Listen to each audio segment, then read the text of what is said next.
The Four-Leaf Clover podcast is sponsored by Planet Celtic.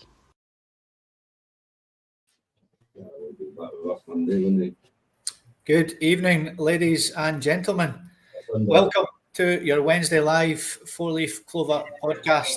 We've just got a big surprise here. Andy's literally just popped in as the credits have been coming in. So welcome, Andy. How are you getting on, sir? Good, wasn't it? Absolutely roast, mate. I think it was 42 here today, so just constantly sweating. You know what I mean? I'd actually be sitting here with no tap on, but I don't want to scare the viewers away, so I'll just keep it as it is. No, it's good to see you, mate. Me and Kaiser were just having a good chat there in the green room. We thought it was just me and him, so it's absolutely brilliant to see you, Andy. Kaiser, how are you getting on, sir? How have you been since Friday's show? You were at the Newcastle game as well, mate, weren't you? Yes, it was, my man. I actually met up with Big Dave Morton, 67 there in the chat, and his son, and we had a couple of jars, bammed it up, something rotten, went to the Newcastle game, bammed up their fans, had the man jugs and everything out dancing in the stands, living my best life, mate. Had an absolute laugh. Tried to go on after the game as well, tried to get signal, but I just couldn't get a signal, and then Big Dave and his son tried to get us down the road to go onto the live, but I had just missed it, totally just missed it. But I was fuming when I get home, but that's the way your cookie crumbles in it. I'd love to have done it for outside Paradise as well and got a grip of a few people on their way out for the game and got a few opinions of people on the Celtic way. So I'm going to try and do that more often, take all the gear and get it set up and make sure, like, even if I need to come out a couple of minutes early to get to the right spot and make sure I can grab a couple of people, we'll do it that way. So see how that pans out. But I living my best life. Good man. I was talking to you about that in the green room there. I quite like those podcasts that do that, grab the guys after the game on the Celtic way. So it's something we can certainly look at if the guys are at the game. Maybe grab some fans on the way out and have a wee chat live on the post-match show. So Andy, we're going to start off, mate, with some very sad news that came out of the club yesterday. It was, my good man, the 12th line, John Fallon. The original holy goalie, mate. He unfortunately left us. I've got a few slides, mate. So let me just read them out first and then we'll get to it. Yeah. So Celtic legend and Lisbon Lion John Fallon has passed away at the age of 84. John's connection to the club ran deep. He signed for Celtic in 1958 and served for 16 years, clocking up nearly 200 appearances. A commanding figure between the sticks, he was part of the side that lifted the 1965 Scottish Cup under Jock Stein, and is fondly remembered for his euphoric celebration after Billy McNeil's dramatic winner that afternoon at Hampden. Remember, he hung off the crossbar after that goal. It was a turning point in Celtic's modern history. From that moment on, the club surged forward, and John was right there through one of the greatest eras. He collected 6 league titles, 5 League Cups, and 2 Scottish Cups during his time at Parkhead, and was also among the travelling party on that famous night in Lisbon where Celtic conquered Europe. He may not have featured in the final itself, but as the sole substitute named that day, Fallon was very much part of the story. He stood shoulder to shoulder with the players who brought the European Cup back to Glasgow. Following his spell at Celtic, John went on to play for Motherwell and Morton before hanging up his gloves in the mid-70s. His passion for the hoops never lessened. Long after his playing days, he remained a regular at matches, continuing to support the club across the decades. And finally, John Fallon was just not part of Celtic's history. He helped shape it, a Lisbon Lion in every sense. Our thoughts are with the family and all of those who knew him. Kaiser, I'll come to you first, sir. I had the privilege of interviewing John Fallon in the penalty spot in Glasgow when I used to do some stuff for Axom when it first started. And I thought the guy was a gentleman. Frank McGarvey was there as well that day. Tommy Sheridan as well. So you can imagine the crack that was flowing between the three of them. And there was a wee bit of a heated discussion between John Fallon and Frank McGarvey that day. And it was just lovely to sit back and watch it because the two of them have got their own opinions about things. And that was nice to see. So I felt privileged to be in his company. His stories were brilliant. Have you got any memories of John Fallon yourself, mate? As I said, Scotty, just before, I never had the pleasure of meeting John Fallon, but as you know, the holy goalie, the original holy goalie, I knew of his legend, definitely, and very saddened by his passing, and thoughts and prayers to his family, of course. No, mate, as I say, I never had the privilege or the pleasure of meeting him, meeting his acquaintance. I wish I would have before he's passed away now. Obviously, it's not an option, but yeah, by all means, absolute Celtic legend. I've seen him a couple of times at doing some work for the Celtic Foundation, and like just seen him in passing, but never had the privilege of a conversation or anything like that, which by the sounds of what you're saying there, mate, would have been absolutely excellent to do. So I'm pretty gutted about it. And another lie in that, another legend. It's true what they say, but legends never die. They live forever. They'll live forever in our hearts and in our minds. Some of the iconic celebrations as well that you mentioned as well. When we won the cup and he was swinging upside down in the bar. And also like, I think he's most famously known amongst some of the younger support for being substitute goalkeeper during the 67 final.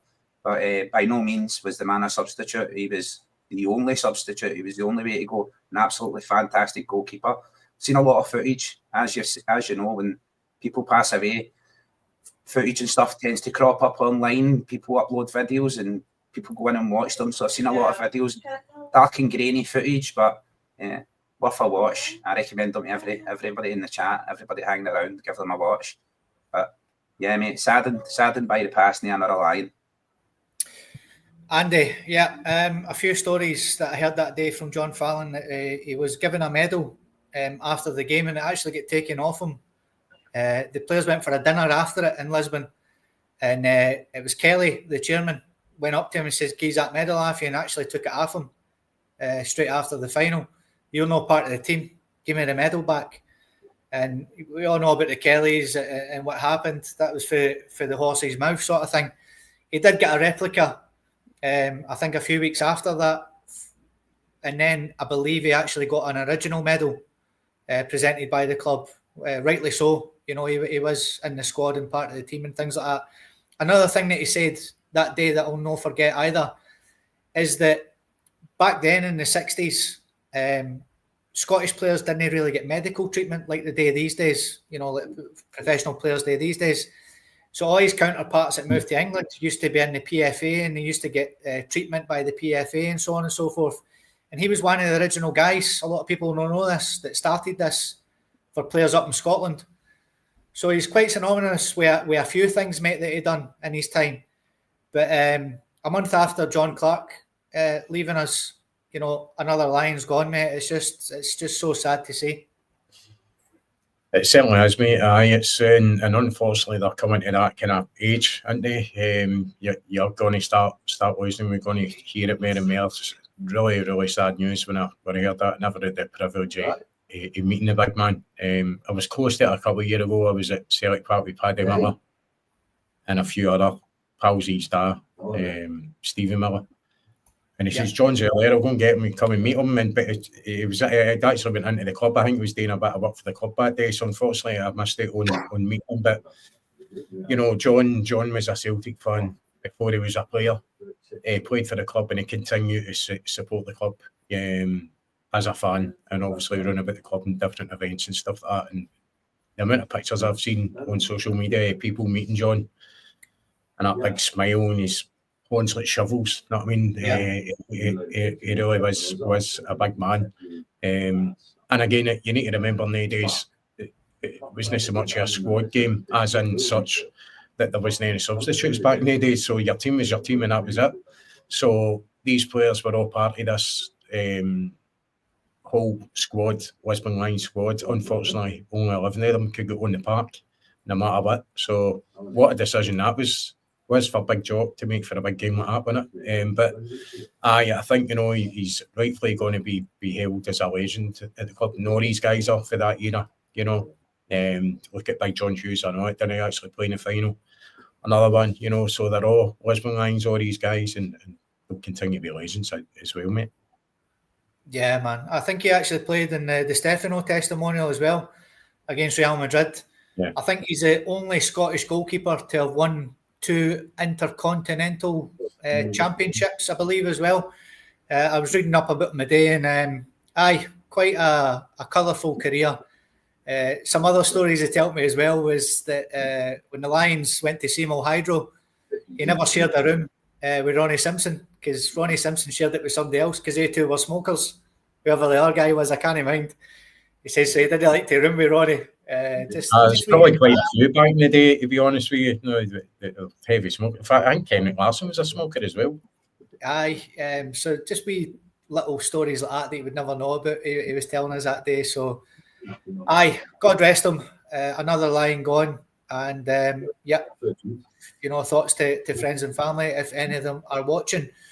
So, Kaiser, myself and Andy, we done the post-match show at the weekend for the Newcastle game, but you were actually at the game. So we're just going to go through it briefly, mate. Before the game started, Shinya Mada got paraded to the fans. What was the reception like for him inside the stadium, mate? Yeah, he got a fair reception for the Celtic crowd. Obviously a bit of hazing for the Newcastle fans and their usual shouting, "Who are you?" like they don't know any of our players. One thing's for sure, they certainly knew a few names after the game. I enjoyed it, Scotty. I enjoyed actually my mate's got a season book holder, right, and he actually drove me to the game. He took up a shift at work that day. It was quite close to Paradise, and he's dropping us off, and he says that he wasn't going because he was supporting the boycott. Lots of season book holders didn't choose to buy the tickets. He says to me, actually, his season book had went up £40 last year and then £40 this year, and they had removed the free game. He says you usually get a free friendly and a Champions League qualifier, and he says they've actually removed both games. So lots of season book holders quite unhappy about it.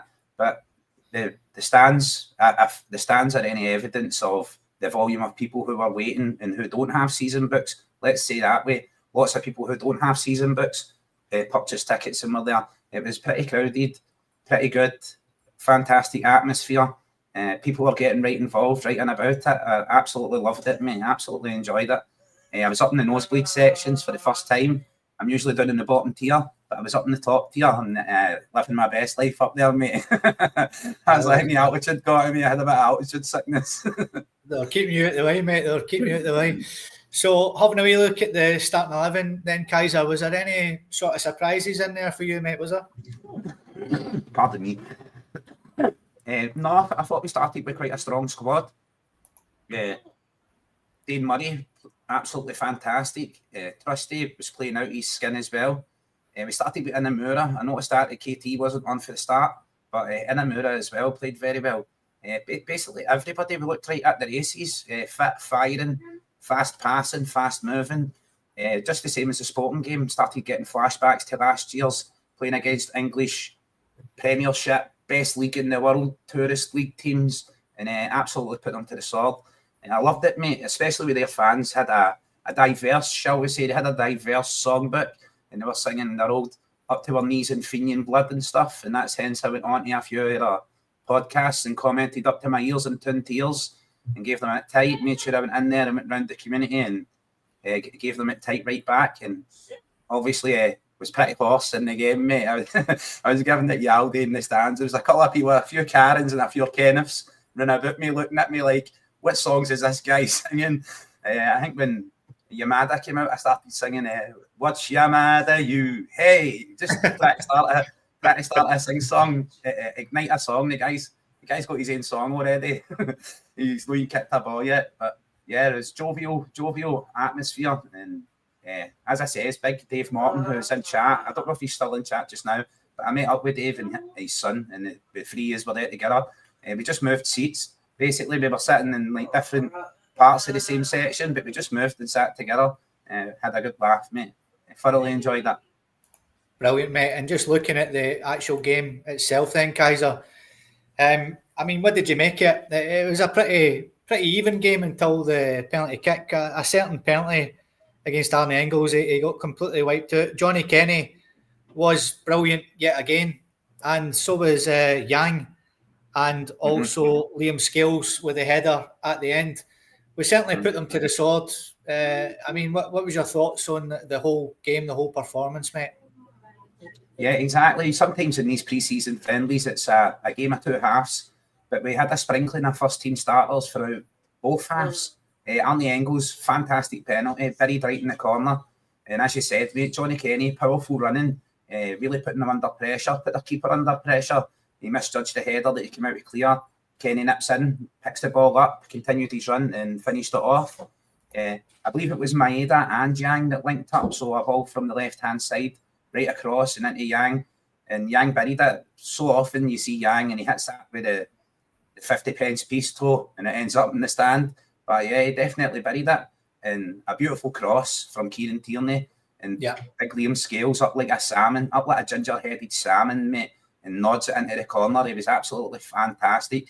As you, mate, we were in fits of hysterics and going wild in the stands. I do regret, I did call out when we were on here, when we were on the earlier pods and stuff, and call out to all the fans in the chat and say to them, look, $25 for an adult, $12 for a child.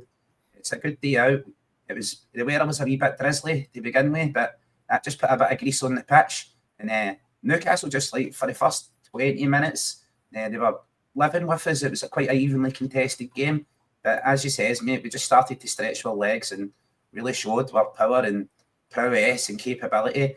It had me. I was worried about the window, worried about our action in the window, worried about the players going out, the players coming in, the depth of our squad, and just seeing the way we played. It had me really confident moving into Champions League qualifiers and stuff. And of course, the Como Cup first. I'm confident for that as well, mate. I think we're going to do really well there as well, just by the way we played and the way everyone's up to speed, the way people were finishing, firing shots in. It was really fantastic, mate. So anybody who didn't go, you missed out on a good one, Trips. That's all I've got to say about it, because it was absolutely excellent. Yeah, Andy, I know that we done the post-match show, mate. Just before we go over the game quickly again, mate, I watched some Newcastle fans' vlogs after the game, and I was sat here with a packet of baby wipes, mate. There was about 20 vlogs that I watched. Every single one of them were coming up here to pump us. You know, it was a canter for them. They all come up for a party, and they get sent down the road to think again. No. Absolutely battered them. You could tell it was game 5 for us and game 1 for them. But even I think Eddie Howe even said it came too early for them for sure. They weren't expecting the doing that they got, and they certainly got a doing. Aye, listen, fitness has got a part to do with it. Of course it is, right? If you're weeks ahead when it comes to pre-season, then it has got a factor in it, but it's more than that. You know, I think we showed our quality. We've done the same last season as well against these Premiership teams, so we know we can match them when it comes to that and beat them heavily, as we did last season. I think it shows a lot of ignorance when they are so confident that they think they're just going to show where the tap is. So it's an arse kick and it's sent back down the road. And just when you're talking about the vile stuff coming out of their fans, when you're hanging about the Bristol bar and Oswald's, that's they're going to brainwash you into doing certain things. You know, so that was sad to see, because I know I like that. You know, there's a big Irish centre in Newcastle. Been in it myself, a lot of good people there. So don't tar them all with the same brush. I sat and watched the game with a Newcastle fan myself here, cracking guy. So, you know, they're not all the same, and just a cracking kind of comment for Kaiser, the ginger salmon Scales. I think that's what Scales is. I actually mentioned this on the post-match. Scales has got that in his locker to score. He does that. He has done it in the past, done it in the Champions League actually. But that's the quality you get with Tierney. You know, you get the pinpoint crosses for Tierney, absolute determination to get the ball.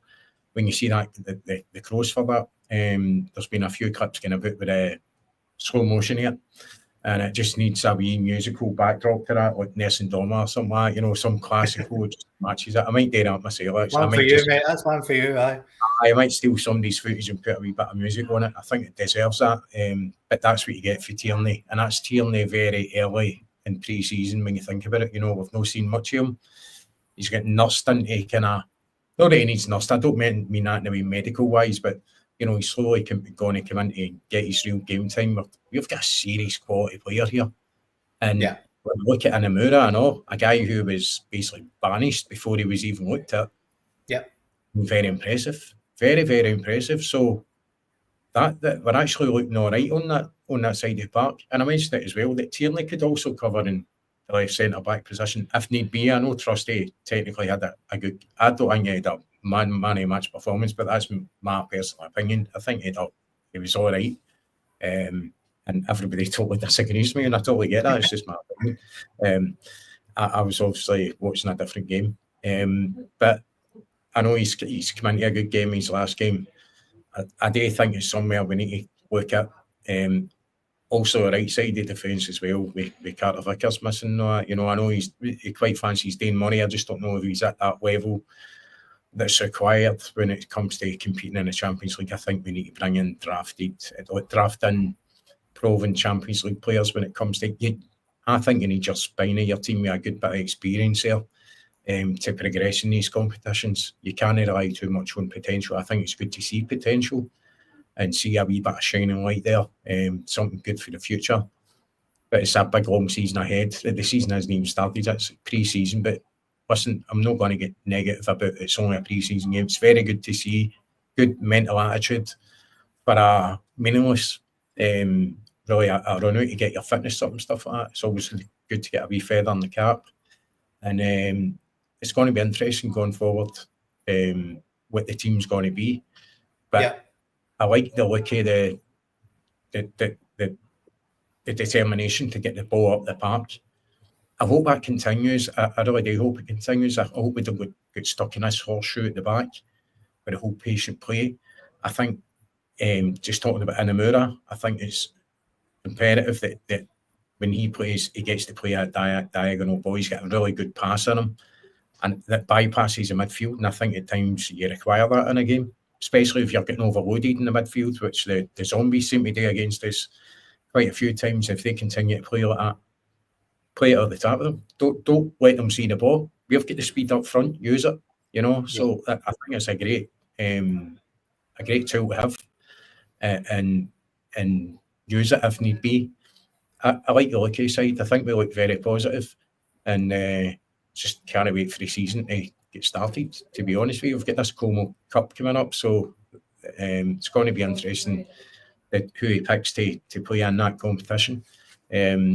So I'm looking forward to seeing that. I don't know if I'm going to actually see the one on Saturday. I might not be able to see it, so if no, I might need to catch up with it on this Sunday, Saturday and Sunday, innit? The final's on Sunday, Andy, so you can catch up with the final on Sunday, mate. That's what we'll be. I'll be back near Wales on Sunday, so I should be all right with that, mate. So I am looking forward to it. The games are coming thick and fast now, and then the season's ready to start. So excited. Just touching on the tickets for the Newcastle game, and obviously when Fergus was there, it was all part of the package and stuff. And that's a time when they really did need money. This is the time where we've got plenty of money in the bank. This is time to give back. This is a time they should be giving the season ticket holders games as part of their season book package. So that's really disappointing that they're still cashing in the fans when it comes to pre-season tickets, cashing in the fans when it comes to releasing 16,000 taps in 3 weeks just before the season starts. It is getting ridiculous now. It really is. It's time to be back a wee bit. Even under 16s in for free or something, that day.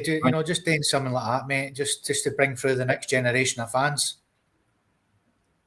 Aye, absolutely, mate. Aye, they've got do something. Give them something back.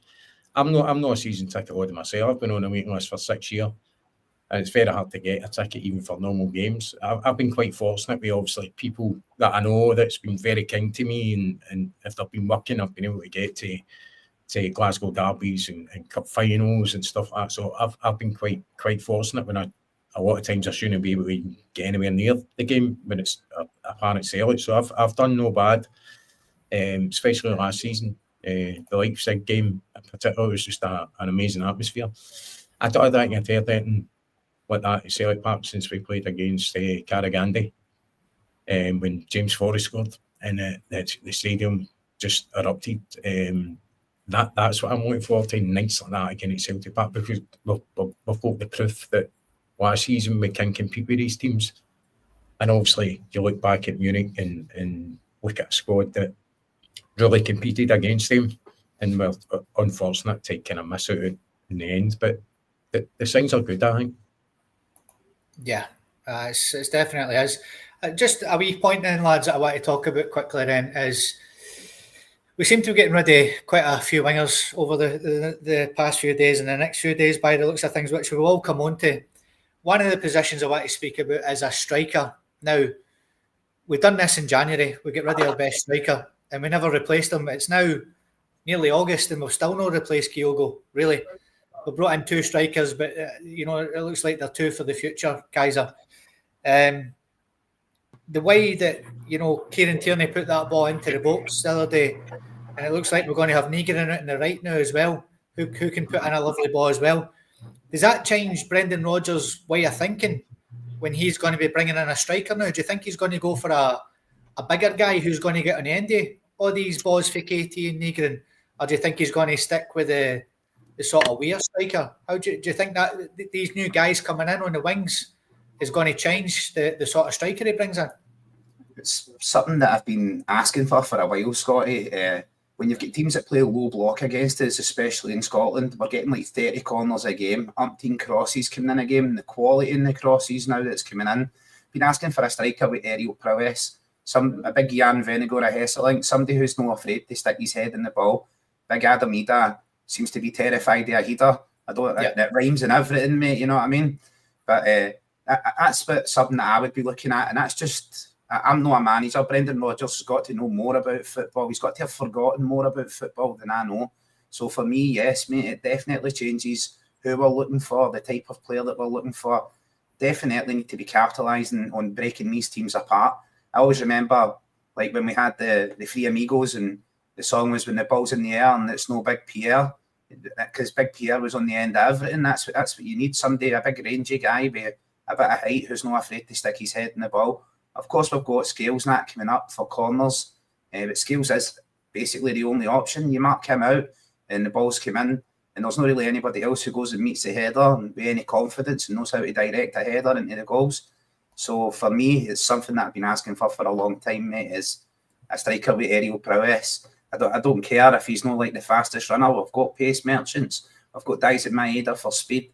I've got Kieran Tierney on the overlap, as he says. I've got Nigren pinging balls in from deep and from advanced areas on the right-hand side. He also comes inside and breaks lines of defences very, very well. And Nigren, very rangy, very Rogic, Tom Rogic-esque, the way he runs, the way he moves, flashbacks of Matt O'Reilly and Tom Rogic. Of course, very early days for him.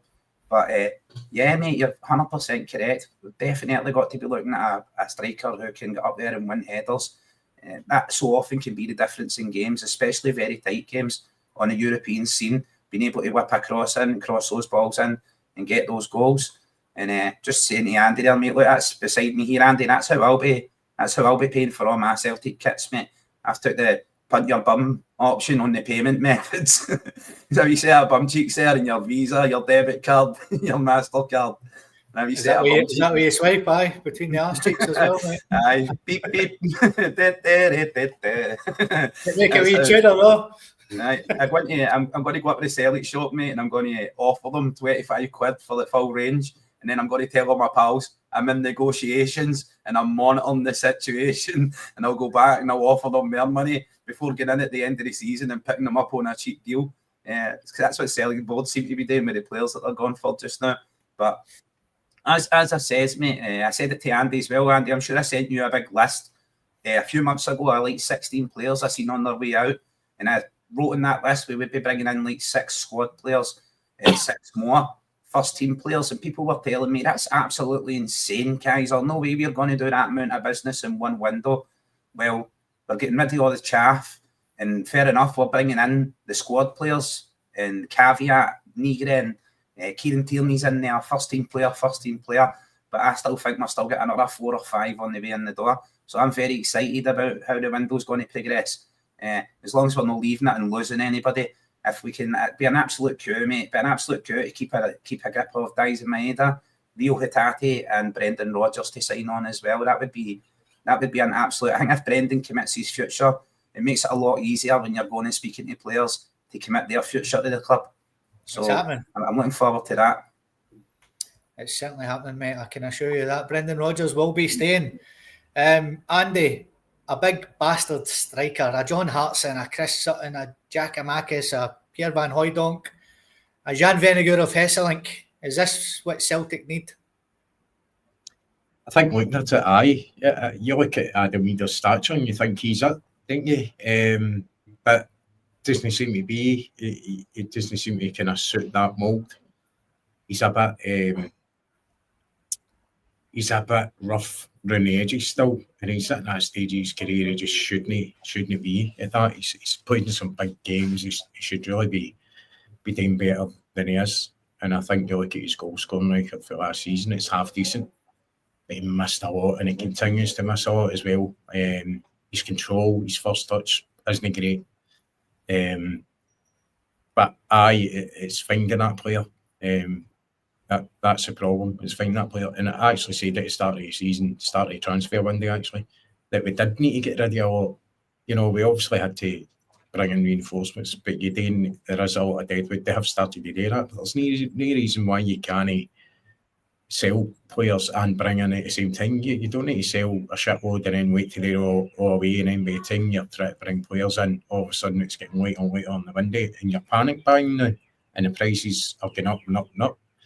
We get stung with that with Adam Weeder when he did sign. You know, they dragged their heels out of that, and we get totally robbed as far as I'm concerned when it comes to transfer fees. There's no way he's a £9 million player. No. Never was, never will be. So I think we get stung with that one. Just don't leave it too late where you're scrambling about looking for loan deals and stuff like that. Try and get business done early. There's no reason why you can't do both. Bring in and get rid of players at the same time. We're not in a financial situation where we're relying on players to go out. All right, when it comes to squad size and stuff like that, I totally get it. But they need to try and balance what they're doing when it comes to players in, players out. We need to see some action, some quality, some proven quality. I think, you know, make us feel better getting into these the qualifier for the Champions League and run into the start of the season. Yeah, mate. So quite a few comments in there. If Quan goes to France, that's a bonus. Getting more deadwood out. We're just going to talk about that now, Kaiser. Yep, so we might as well start with Quan. Never played one competitive game for Celtic. Came in, shouting all the odds. Again, wants to play at a higher level before he's even kicked a ball for Celtic. One of the guys. I went out to St Mirren and Hibs on loan, and it looks like he's now away to Nantes in France on a permanent deal. One of the deadwood we're going to speak about. What's your thoughts on that, mate? Yeah, definitely. He's one of the ones who came in and was given that he wants to go to the Premiership before he's even kicked a ball for Celtic. Look, we loaned him out. He went to St Mirren, and by every factor there, he was very successful. He played very well for St Mirren in their midfield. He was a driving force, a very good player. He was posting some of the best numbers in the Scottish Premiership, especially against the Rotten Mob down here. He was putting up some very good numbers against them. But his successive loan after that to Hibs, he just done absolutely nothing at Hibs as well. So 100% we need to get rid of these kind of players that are hanging around. And look, having confidence in backing yourself, right? Everyone, that's a tune everyone can dance to. I love it when a player's got a bit of confidence. You need to have that. Like I keep saying about Adam Weeder, he lacks that big dick energy. He lacks that. I'm the main man, walking the road and you start slapping other strikers and defenders at the road and going, look, my name's first in the team sheet. That's just the way it goes. And if he had refined his ability during the summer and practice crossing and just getting up and meeting headers and challenging for headers, he could easily take that 20 goal a game, 20 goal a season tally. He could take that up to 40 odd goals in a season. Look at the volume of crosses we get in there every single game. For me, mate, yeah, definitely. Look, I see people saying in the chat as well, look, don't get too carried away with pre-season results. And at the end of the day, look, this team is still 90% the team that took Bayern Munich right to the line, right to the wire. If it was not for the addition of quality and quality coming for the bench, I think we could have I think we could have nicked that game, could have done a bit better. You look at some of the goals that we lost in that game as well. You look at those areas and them crossing a ball and us not marking Harry Kane and him picking up a headed goal and staffed things like that, you know what I mean, where we could cut that out, take that to full road. I think that's what everybody, I think that's what's frustrating the Celtic support so much right now, is we look at the base It's building in it and building and building. We look at what we had last year, how we done with what we had, and okay, right, we went to Dortmund and we got a humbling. We get beat 7-1 at Dortmund. We got a slap in the arse over there, which reminded us, look, these big boys can come out and give you a pounding. But we look at how we performed in the Champions League for the rest of that season, and every last Celtic fan, man and woman, child and their dog, looked at that and thought to themselves, here we 4 or 5 real quality additions and a couple of quality squad additions. We will be absolutely fantastic and we will be gunning and in the running. I'm ever confident, mate. I'm in it to win it. If you're going to play in a tournament, you're in it to win it. And I know like 99.9% of the community would be like, Kaiser, shut up. Celtic are never going to win the Champions League. And to them, I would say, look, we're losing Lisbon Lions left, right and centre. Those guys made a legend in an era of football where people must have looked at Celtic and says, yous are never going to do nothing. A team assembled within 30 miles of the stadium, put together and dominated Europe, absolutely took world football by storm. It's you got the ability to do it. The first thing you need on the table is belief. Then you need self-confidence, and then you need the manpower. You need the squad. That's what Brendan's trying to say. You need the squad, you need the manpower. And Andy's 100% correct as well.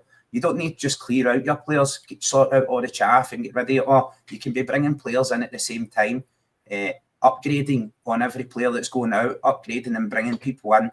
I believe in the early window, Scotty, mate, there's lots of players are out on internationals, lots of under-21s are on international duty, and then they've got a 2-week holiday after that. It's coming into this month where we really know this is where the action needs to be, and towards the end of this month. But yeah, look, I'm backing us all the way, even for this season. I think we're going to get into the Champions League, and not only that, watching the way we're playing, watching the way we were breaking Newcastle's press and coming forward, playing out for the back, and we're diverse, play through midfield. None of the dreaded horseshoe back and forth. But of course, Newcastle were not playing the low block. Any team that came out to play football against Celtic, I back Celtic, and I certainly back Celtic at Paradise to beat any team in world football. Any team, I don't care who you are, I back Celtic, especially with the full power of the 12th man as well, with the support there. You've seen some Real Madrid players come out and say when they heard the crowd, they felt like they were already 2-0 down. They felt like they were losing the game already. That's the power that our crowd has. And that's Scottish media as well, Scotty, in my opinion. They're chanting up like a bid that we put in for a young guy who's a winger at 1.2 million, but he's worth 5 million. But we put that bid in at the start of June. We try to turn that boy's head. That's what big clubs do. They come sniffing around the door. They put in a mediocre bid and they turn players' head. What they're trying to do is they're trying to capitalise on our positivity as a fan group and turn that into a negativity and turn it against Brendan Rodgers and against the team. It's called divide and conquer. It's the oldest trick in the book. We're looking to divide the support so that the Mankey mob over here can try and conquer us. It's just not on the cards for them, mate. I watched them play the other night and they are absolutely woeful. Terrible, of course. Andy, 2 bits of news coming out of the club today. AJ, thankfully, back in training. He got an extended break because of his excerpts with Canada. And also Quan away to Nantes. A couple of people have mentioned it in the chat, actually, and it's the first thing I thought of as well. That's where Judas was when he was apparently coming back to Celtic. So Quan away and AJ back in training. The 2 big bits of news coming out of the club today, mate. Aye, let's not even talk about Judas. Let's not go down that road. We'll be here all night saying stuff about him. Aye, Connie was going to come in and be the best player at the club. And he struggled to be the best player at Hibs. Yep. So he didn't quite hit the marks I think he thought he was going to get to. But if we can make good business on him, then he's better off out the door. Again, another player that was never really going to make it at the club. So, if we can still make money off him, then he's better off out the door, mate. I don't think he's going to be missed much, to be honest with you. And good to have AJ back as well. A guy who's been really, he's a leader on the park. He's one of the guys. He's up there with KT and Callum and Jamesy and Casper. When it comes to a leader on the park, somebody you need to help out the kind of more inexperienced players and newer players to let them know what it takes to to win every game. Really, it's a mindset you need to have. You could have all the talent in the world, but if you've not got the right mentality, then you'll never make it. So it's good to have him back as well. Cracking player for us. He's been fantastic since he's been here. Great player for his country as well, and they're doing fantastic. Their ranking's really high now, Canada. So he's playing in a good team at international level, and he's winning trophies at club level. Aye, bang on, mate. And Ali are 1-0 up on Como apparently, so it looks like we're going to get them in the final on Sunday, lads. So moving on, that'll do us. I seen that, Scotty. Look, I seen that in the chat there. There's a prime example of what I was saying about Scottish mainstream media trying to get under our skin. All the reports are Balak Bisha. Mark Overmars came out and saying Celtic need to stop lowballing. You remember all those comments and fans getting angry at the board? It turns out we've not even put a bid in for the guy. We've not even bid on him. So how do you get any more lowballing than nothing? We've not even approached the player. People putting pictures up of guys in the West End saying it's Balak Bisha. I don't even think that was him, mate. It's just some random guy out with his bird. And people are taking pictures of him, you know what I mean? I'm like, geez, just a bit, you need to relax. You know what I mean? We need to allow the club to do the business. I back the club, right? The board as well. Look, when it comes to the board, they are like, Peter Lawwell was like the Lionel Messi of business. And look what he's doing for the club. Look the money we're making hand over fist. I know, like, people are saying, spend the money, Peter, come on, dig into your pockets and get it spent. But I'm of the persuasion. I'm thinking that Celtic are going to go and we're going to upgrade the main stand. I think we're going to push for that once we reach over 100 million in the bank. Just approach Big Dermot Desmond to get us an interest-free loan off Big Dermot Desmond. That's what billionaires are for. They can't give us money, but they can certainly give us an interest-free loan, 80-odd million, and get this main stand upgraded. The best club in Scotland, the absolute finest club, should have the finest facilities and the finest stadium as well, mate. So that's where I think we're going to stick our money as well. I think that's why they're being so frugal and tight with what they're spending and why they're watching what they spend. And when we get these player transfers, ladies and gentlemen, right, you need to consider no one pays the money up front. Somebody didn't come in and pay us £19 million up front for Nicholas Kuhn. That money will get paid in instalments. So that doesn't come in straight away to the club. That comes in phased instalments. That gets paid in. I think the only club that paid us all the money at once was the Saudi Arabian team who came in for Jota. And that was, again, Celtic's business team going, you're not taking nothing away from us without paying everything up front. They were quite intelligent about that as well. You know, no seats out there in the Saudi Arabian League, you know.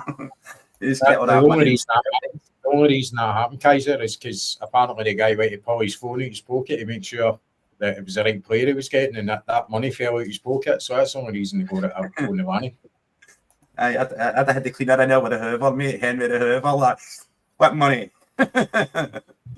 Never seen it. Andy, some outgoings from Celtic since Friday's podcast as well, mate. Louis Palmer is away to Lech Poznan, whatever way you want to bloody say it. Again, it's another loan to buy deal. He did go to Greece, Andy, and it didn't work out for him. So hopefully we finally get rid of him with the turning circle of the Aaron boat. Yep. Marco Tilio looks like he's away to Rapid Vienna as well. Adam Montgomery is away to Livingston. I was speaking to Kaiser about this in the green room, Andy. 23-year-old now away on loan. I think when you get to 23 at Celtic and you've not made it, I think it's time you just sort of bite the bullet with these players and just get them off the books altogether. I don't see the point of a loan deal. And there's also talk of this being AI generated, or the Scottish mainstream media are actually reporting there is talks between Norwich and Yang. So quite a few bits of deadwood getting put out the door now, Andy, especially wingers. Do you think that's going to see one or two coming in over the next few days? And what do you make of the outgoings as well, mate? I know, just quickly on that as well, Kyle Ure, I think, is going to Partick. He looks like a mini Callum McGregor. That'd be a great move for him at 19. Going to Mark Wilson. But this is something we have spoke about on the podcast, is sending our young players that have been on the pre-season tour with us to your Lennons, to your, your Mark Wilsons, your Scott Browns. And Jude Bonner as well, mate, scored for Ayr United. For them, he scored a belter of a goal, actually. So he's away to learn for Bruni as well. So quite a few outgoings since our last podcast on Friday, mate. What are you making of them all? I'm just Kel Urey. He was a captain of the youth team. Mind him playing in the Glasgow Cup final. Really impressed with that. I think he's a really good player. He'll go out and learn for that. I think that's a good move for him. Montgomery going to Livingston. Any club but them. I think your intention is putting somebody out on to go to Livingston. I'm not going to learn anything when it comes to football. No Affy Martindale anyway. I think that's the right club for him. And if it is the case, then he's not going to come back a better player. So if that's the case, I would make that a permanent move. If he's happy to go to Livingston, then God help him. It's not going to be good. The only thing is he's not going to be playing against us, I suppose. So that's one player that, he's not going to be playing against us. Use your contacts when it comes to, you're absolutely correct, when it comes to Partick Thistle and stuff like that. And they're no far travelled, these players. You can keep your eye on them. Brendan can get good reports on them and seeing how they're doing. He can see it with his own eyes if he chooses to do so. If we're not playing at the same time, he can keep tracks on them. So hopefully we'll get a couple of these players back. But unfortunately for Montgomery, that is a bad move, in my opinion, for him. Football development at Livingston simply isn't going to happen. No, if you're going to come back and play the way Celtic play, I don't see the point in it. I really don't. So it does not look good for him. Look as if it's going to be curtains for him, as far as I'm concerned. Just with that move alone, I think it's not a great move for him. Yang, he's Marmite, and people have got good opinions about him. Other people think he's just not up to the task. I'm kind of stuck in the middle with that one. He's shown glimpses here and there. There's a player in there, isn't there? There is, but I don't think we're in the position to really kind of take chances on the aye. So he's probably better off away. Talio, no seeing enough of him either. Spent very little time with us before he went back to Australia. Now he's away again, so I can't see him coming back. Is that just a loan move, Scotty, with Talio? Aye, I think it is. No, sorry, permanent 1.2 million. I think I think for him, for his own career, it's time for him to go, and he certainly isn't going to make it. He would have been given more opportunities if they thought he had a chance of actually doing something. So I think we need to learn as a club, stop bringing in so many of these players that are just take up it. Now that one of the players go, he's worth a punt. I don't mind that with one or two players, but you're seeing more and more of them every season, and we're in a far better position to be doing that route. We need to up our quality when it comes to recruitment, I think. So I think it's a good sign that these players that aren't going to get a chance just go and make a career somewhere else, because it certainly isn't going to happen here. And we can concentrate on bringing in better quality players that are going to slide right. And there's no guarantees, right? We know that. But if you're a top quality player, you've got a better chance of actually making it. Because again, I'm going to say it. It's a mentality thing when you play in Scotland. You need to get it into your head that you can't lose a point, even losing a goal. Right? Some people go, we won 4-1, but see that goal that we lost. Do you know what I mean? So to get your mind around that, it's quite a difficult thing to do, no matter how talented you are. So I think Ange was right. You've got to be, he looked right into the personality, not just the quality of somebody's play. So you've got to have the right mindset for us. I suppose finding a needle in a haystack at times, but that's why these recruitment teams and scouts get paid big bucks, because we are apparently a big club. So it's a quick one. Another thing as well, mate, is Sean Maloney's in that role that Darren O'Day left now. So do you think that this is Sean Maloney's doing? He's putting these young boys out to these ex-Celtic guys that we've spoke about on the podcast to give them that experience. It's better than 5 levels below in the Lowland League. They're now playing in the Championship in the Premier League. It is, but then Tillio's already been out on loan. Quan's already been out on loan. Montgomery's already been out on loan. And they still keep coming back. Yet there's only so many times you can keep putting a player out on loan. He's either good enough or he's no. So I think that there needs to come a time when you just cut your ties and go, look, I think it's best for both parties if you just go and make a career somewhere else. 23 for me. 23 for me is a cut-off. I mean, the potential will last so long, and then that's your level, you know. So I think decisions need to be made sooner, I think. Aye, bang on. Kaiser, what are you thinking of the players? Your Louis Palmas, your Tilios, your Montgomerys, the young boys going out to the championship teams, and Montgomery going to Livingston as well. What's your thoughts on all the guys leaving Celtic? Well, I know Martindale is Andy's natural enemy. If he bumped into him in a dark close, only one, 2 men enter, 1 man leaves. My money's on Andy, 100%. He's got the goods. Definitely, mate. Look, Montgomery, he's been out on loan, he's come back. It reaches that level where you're just like, look, 23 years old, you should be going and making a career in the game. Sean Maloney, as pathway manager for the young team, maybe he's looking and he's thinking, right, 17, 18-year-old, you're not good enough at that age unless you're in the Celtic first team straight away, like Paul Meekstay came in at 17 years old, all the man he could be at 17 years old. But definitely playing in the Lowland League is not going to develop you. So if his idea of a pathway is a roundabout way into the Celtic first team, i.e. Lennon Miller at Motherwell, look at the development of him and he'd think to himself, well, if we had kept him within Celtic, he reaches the age of 16, 17, and we start loaning them out domestically across the Championship and our own Premiership, then those players get that chance to develop the way Lennon Miller developed over a season, over 2 seasons, playing first team football week in, week out, and then Celtic take a serious look at them. And not only that, you move from being an academy player and a B team player to a fully developed full-time player. Then you're worth value to the club. You're worth 1 million, 2 million, 3 million. So I think if Celtic's going to continue to take punts on people, it should be our own youth that we're taking punts on. And of course, we put them out, develop them a couple of seasons on loan, 1, 2 years, see how they develop, bring them all back in, take a look at them again. That's the way that I see it working. That's the only way it can work. Along the lines of, if we didn't even have, right, say the SPFL came in with a ruling says Celtic and Rangers were not allowed to develop a youth team or a B team, and you need Scottish players for your Champions League quota. So then we would need to start browsing across Scottish players across this league and picking up players with potential and taking punts on those actual players. So for me, we just need to do that through the academy, make the academy pay its own bills, make it self-sufficient. Of course, the money it's made for players that have come through there and were sold, there's been a lot of money made there, but it's been few and far between. Yeah, mate, I think Tilio, something wrong with Tilio in my imagination.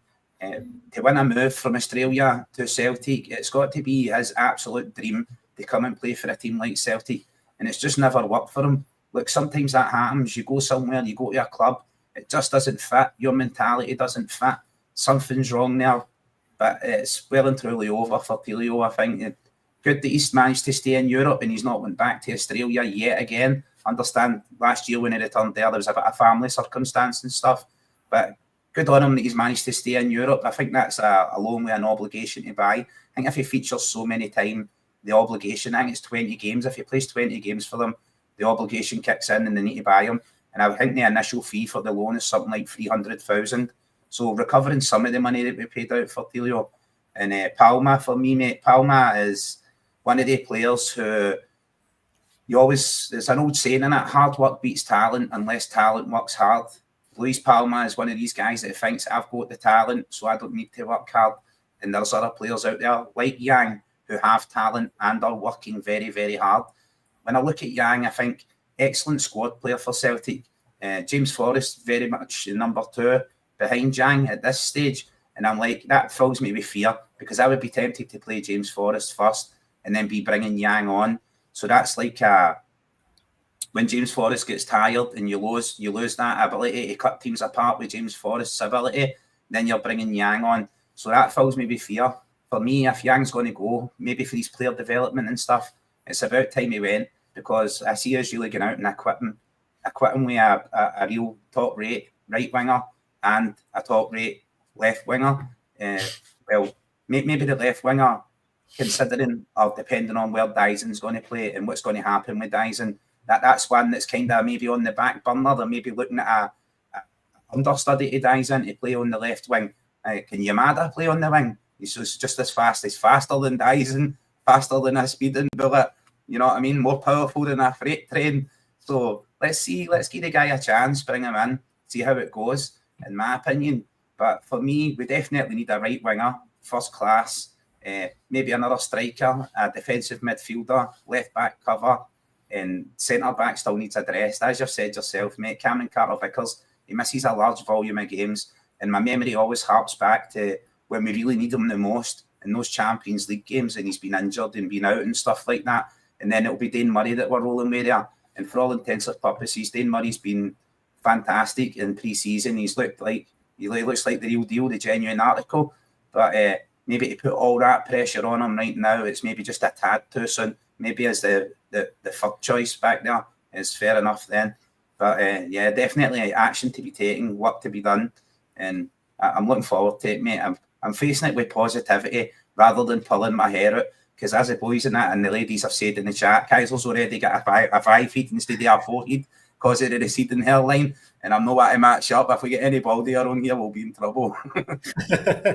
There's plenty of time for that, mate. Plenty of time. Somebody was asking in the chat there where our Paddy is. He's got a wee dicky tummy tonight, so he can't make the podcast. Jerry's on his way back from Santa Ponza as we speak as well. So hopefully we're going to be getting a full band back together for Friday night's show, which we will get a few cracking old segments on the go for you again and have a bit of a crack with and a couple of refreshments as well, I'm sure. So moving on, Andy, this guy, Cesc Fabregas, has been chatting about Celtic with the Como Cup coming up. So he could be set for a Celtic reunion this weekend as his Como side prepare to face either the Hoops or Ajax in the Football in the Lake tournament, and the former Spain midfielder hasn't forgotten his trip to paradise. Neither have we, if it's any consolation. Fabregas was part of the Barcelona side that lost 2-1 to Neil Lennon's Celtic in the famous Champions League night back in 2012. He's now in charge of the Serie A side, Como, who could face Celtic again, albeit this time from the dugout. It was incredible to play at Celtic Park, he said to the Glasgow Times. It will be nice because they have quality players. They won the league by far this year and they play in Europe. If you do play against them, it will be a big test. Celtic take on Ajax on Thursday evening in what is effectively a semi-final, with the winners advancing to Sunday's final against either Como or Al Ahly. The losers will square off in a third place playoff. A meeting with Celtic would set up a reunion not only for Fabregas, but also for two of his players, Nicholas Kuhn and Alex Valle. Kuhn departed Glasgow earlier this week in a £17 million deal, while Valle had a short-term loan spell at Parkhead last season before Como secured his permanent transfer from Barcelona in January. Both are expected to feature heavily for Fabregas' side as they ramp up preparations for their second consecutive season in top-flight Italian football. By the time Celtic jet home from the Como Cup, it will be under a week until the Hoops kick off their league preparations. So, Andy, let's just have a wee look at that. I know you're not a fan of Ajax, as most Celtic fans aren't. I know that you believe that we shouldn't even be playing them in this tournament because they are scumbags. Our fans are scumbags. Yep. Hopefully everybody is safe over there. We've seen what they've done when they attacked all the Celtic fans in the bars in Glasgow and things like that. I mean, what are you expecting for Celtic? Are you expecting a treble by the end of the weekend? We won the Cup in Cork. We won the Adidas Trophy. And can we win the Como Cup as well, Andy? I hope it's a wee bit better than that Adidas Trophy because Callum McGregor was holding it like that. What a wee action figure. I hope it's a better one than that. There's no reason why we can't. It's a cup competition, but it's 2 games, really. If we're serious about competing in the Champions League, you need to beat teams like Ajax and stuff like that. And I know technically it's a competitive tournament, but it's a pre-season organised tournament. A lot of teams don't take it too seriously. They take it as a run-out, as a warm-up game to their real preparations to their seasons. but we'll take it serious, and quite rightly so. You need to get in the right mindset, and winning's a good habit to have. So if we continue off the way we've been, then I'll be happy enough. I'll be happy enough just beating Ajax, to be honest with you, because I can't stand them. So fingers crossed for that. Looking forward to it. Should be good. And it's got to be interesting with Kuhn and Valle as well. All right, Valle was on loan, but obviously Fabregas is he's an attraction there when it comes to Como, because I don't think any of these players really knew much about Como. If he wasn't there, I don't think they would be there.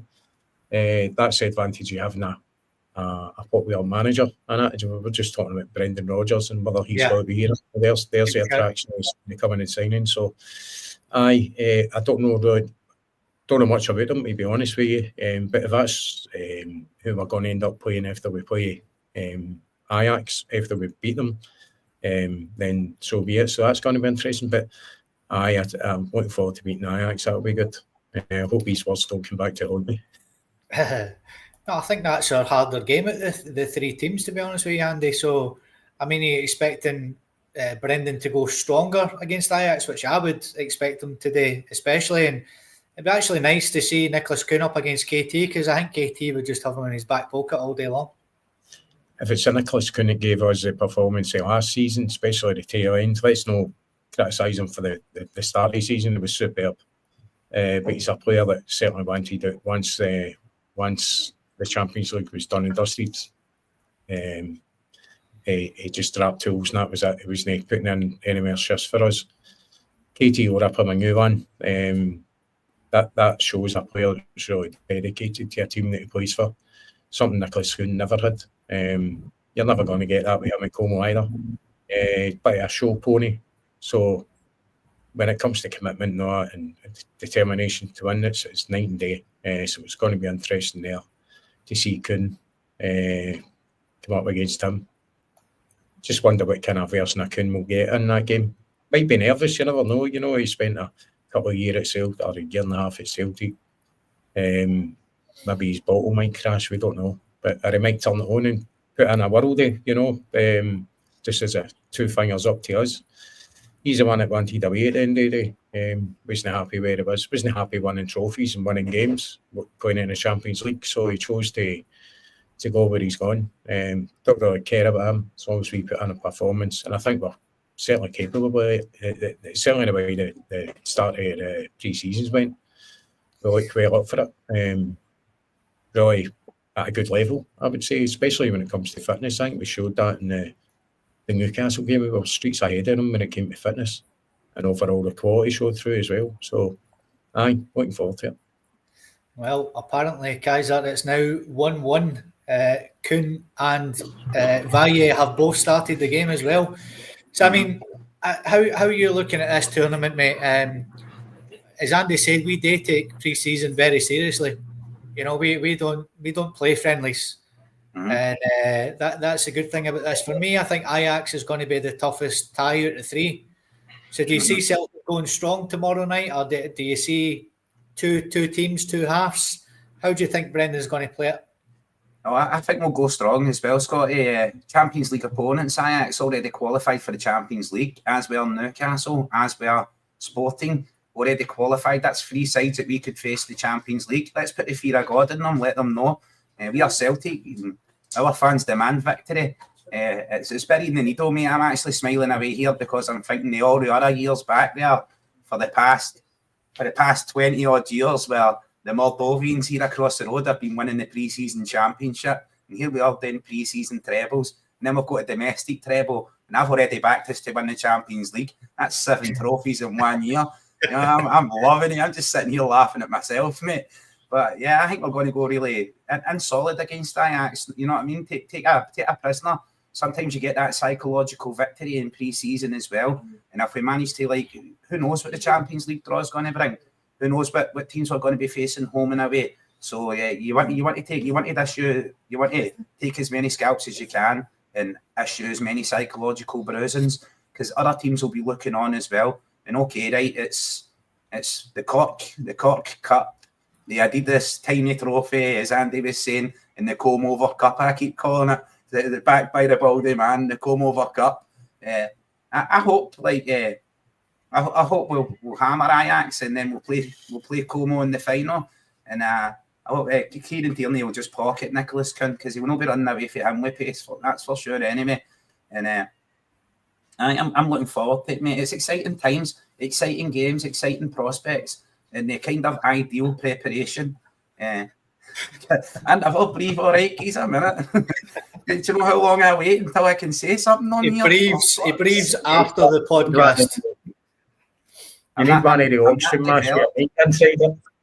I'm not developed, Scotty, mate. I'm about this monk. I can talk and breathe at the same time. It's one of the I talk on the way in and I talk on the way out. It's very easily done. You just can try it at home. Easily developed. It's a skill you manage. See when you get a missus and your missus just goes, nah. See when you get a word in, Kaiser gets 100 words in. That's how it's done. You need to insult her entire family, everybody she's ever known. You need to get it all out in one. You're nasty to me in chat, by the way. See for that, make sure you're all dropping a like in the chat, right? And a subscribe if you're all brand new. Help the channel grow. Get us out there, legends. Stick us on your social media. Get as many people in here as you can. As Scotty said, the full lineup will be back on Friday. And I feel like I need to Tony Blair it. I think we're on 1,800, just under 1,850. So we'll try to get 2,000 before the morrow. So if you don't mind, just pressing that. Aye, back a channel. Do for this channel what the board should be doing for Brendan. Back us and we'll go to the top. You need this positivity in your lives. Yeah, I forgot what I was saying now. I come over cup, right? I think we're going to go for Lynn. Going to go in hard. 2-foot challenge on the old Ajax. I shoot a few psychological scars there. You never know. We might face them in the Champions League, Scotty. That's it, my man. I better shut up now and start breathing before I fall down. No. Good luck to the boys tomorrow night. We won't be doing a post-match show after the game because we've got our podcast on Friday. So we'll have a wee chat about it and on Friday night. So as you can see, we do have Ajax tomorrow night. And then we've got the final. Let's be positive. We've got the final on Sunday. And the third place playoff is on Saturday night. So yes, as I mentioned earlier, Paddy is a wee bit ill tonight. So that's why he's not joined us. So hopefully he'll be with us on Friday. As will our Jerry, who has confirmed he's coming back as well. He's been very busy with work and he's been to Santa Ponza living it up. So it'll be great to have our Alec Baldwin back as well for a full house. Kaiser, thank you so much for breathing this evening and joining us. Very kind of you to give us your wisdom and your knowledge as ever. And Andy, thank you so much for joining us, mate, especially, you're on holiday in Greece. So thank you for taking time out of your family holiday, mate, to join us on the podcast tonight. And thank you all, everybody else as well in the chat for joining us as ever. We will be back with you on Friday night. Enjoy the game tomorrow night. We'll see you Friday night, 7 o'clock UK time. Hail, hail, and all the best. Hail, hail, legends. Stay Cheers.